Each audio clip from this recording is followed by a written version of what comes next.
राज्यामध्ये मान्सूनपूर्व पाऊस सर्व ठिकाणी मोठ्या प्रमाणामध्ये झाला आणि यामध्ये राज्यातल्या शेतकऱ्यांचं मोठं नुकसान झालेलं आहे. विशेषतः कांद्याचं पीक असेल, संत्र्याचं असेल, बाजरीचं असेल, डाळिंब असेल, केळी असेल, या अशा वेगवेगळी जी पिकं शेतकऱ्यांची आज शेतामध्ये उभा आहेत, या पिकांचं मोठ्या प्रमाणामध्ये नुकसान झालेलं आहे.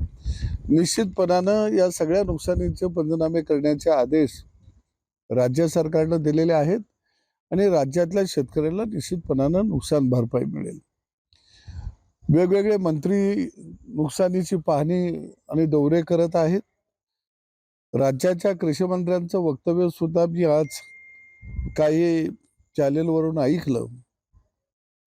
मला वाटतं की शेतकऱ्यांच्या संबंधात संवेदना बाळगून आपण सगळ्यांनी काम करणं अत्यंत गरजेचं आहे. एखाद्या पदावरती गेल्यानंतर आपल्याला नेमकं काय करायचं आहे, काय आपली दिशा आहे, हे कुठंतरी स्पष्ट असणं गरजेचं आहे. बोलताना थोडंसं भान ठेवलं पाहिजे.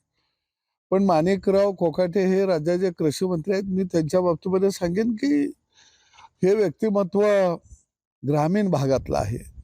त्यांच्या बोलण्याचा जर सगळा सारांश आपण पाहिला तर शेतकऱ्यांचे पंचनामे आम्ही करणार नाही अशा पद्धतीत किंवा नुकसान भरपाई देणार नाही अशा पद्धतीत त्यांचं मत नव्हतं. त्यांनी बोलण्याच्या ओघामध्ये बाबा जी उभी पिकं आहेत, ज्या पिकांचं नुकसान झालेलं आहे, यांना आम्ही निश्चितपणानं भरपाई देऊ किंवा त्यांचे पंचनामे होतील हे वक्तव्य त्यांनी केल्याचं मला दिसून येत आहे. परंतु अलीकडच्या काळामध्ये मारा आणि झोडा या पद्धतीनं अनेक वक्तव्य दाखवली जातात असं मला त्यांच्या सगळ्या वक्तव्यांना दिसून आलं.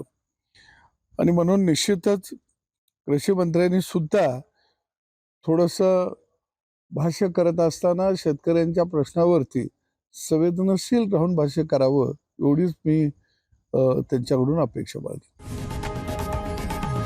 लोकशाही मराठी ऐका, पहा, जागरूक रहा.